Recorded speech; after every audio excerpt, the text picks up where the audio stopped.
Hey everyone, Brett McKay here from theartofmanliness.com, and I'm outside my front door because today we're going to talk about how to pick a lock. Now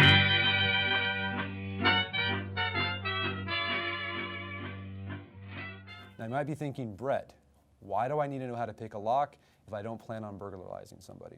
Well, there's a few reasons. First, I think it's important that civilians understand how easy it is to bypass a lock without a key, because then you realize that locks really just provide the illusion of security.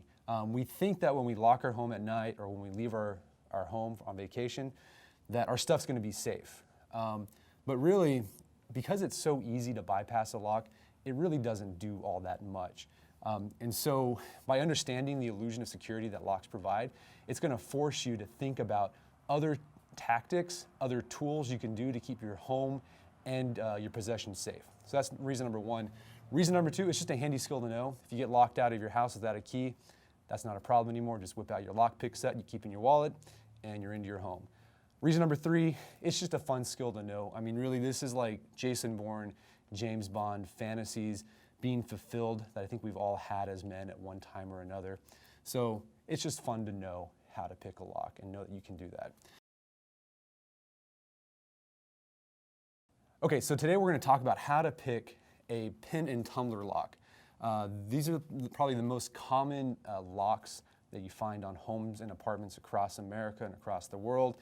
So what's interesting about the pin and tumbler is that the basic design has been around since 4000 BCE, and this particular design that you see, it's ubiquitous almost, has been around since the Civil War, since about 1861.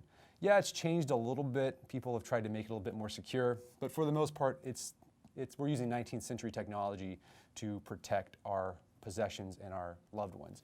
So I think it's helpful to understand how a pin tumbler lock works, because you'll understand like what you're doing whenever you pick a lock.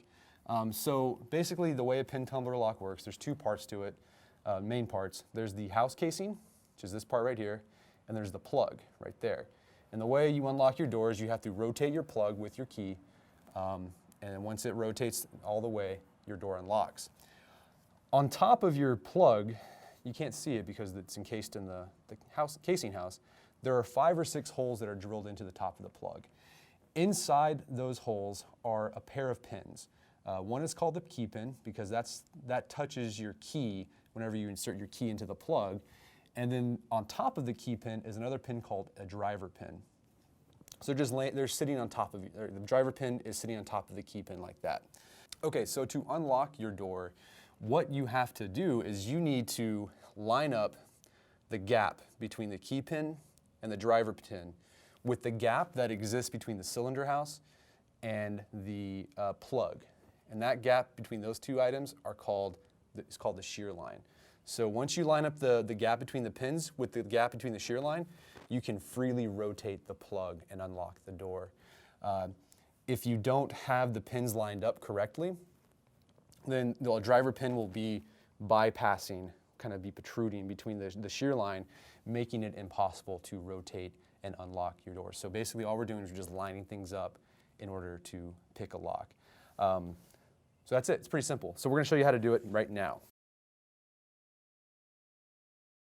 All right, so the tools you're gonna need to pick a lock, you're gonna need a lockpick set. I got this lockpick set, I keep it in my wallet. It's a Bogota set I got from SiriPick. They also sell them at ITS Tactical. You can also find something similar like this on Amazon.com or just Google it.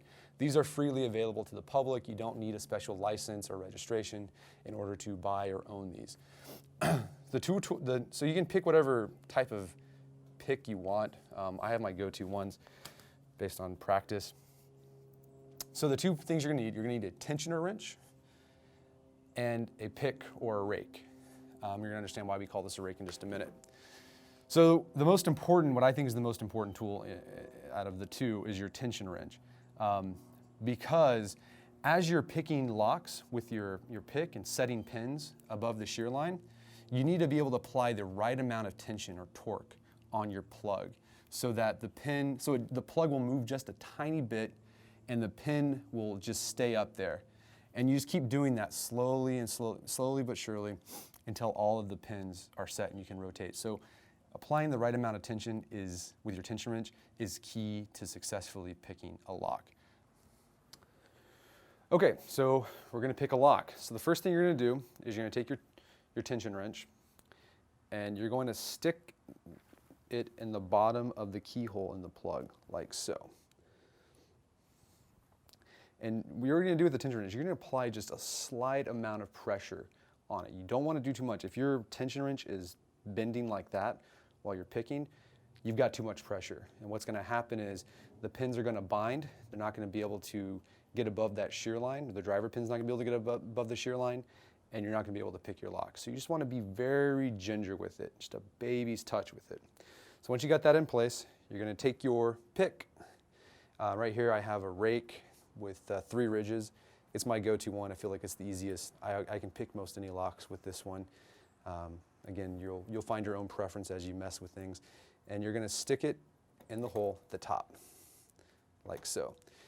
And now you're going to do is just apply slight pressure on the wrench, and you're just going to rake your pick back and forth.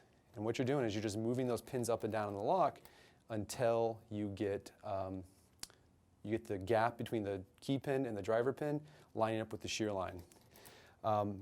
With some locks, I found it useful where just constant pressure on the wrench isn't very useful, doesn't do anything. So a back and forth sort of vibration wrench pressure works, and there you go. You can see it's rotating, all the pins are lined up. Just keep rotating and the door unlock, and we're in. Well, there you go, how to pick a lock, pretty dang easy. One thing I recommend you go out and do is go to the hardware store, buy yourself a pin and tumbler lock, and just keep it on the couch, on your desk at home. So whenever you're taking a break or you're bored, you can just bust out your pick set and then practice picking. Again, lock picking is more art than science. You just have to get a feel for it, and the way you get that feel is just through lots and lots of practice.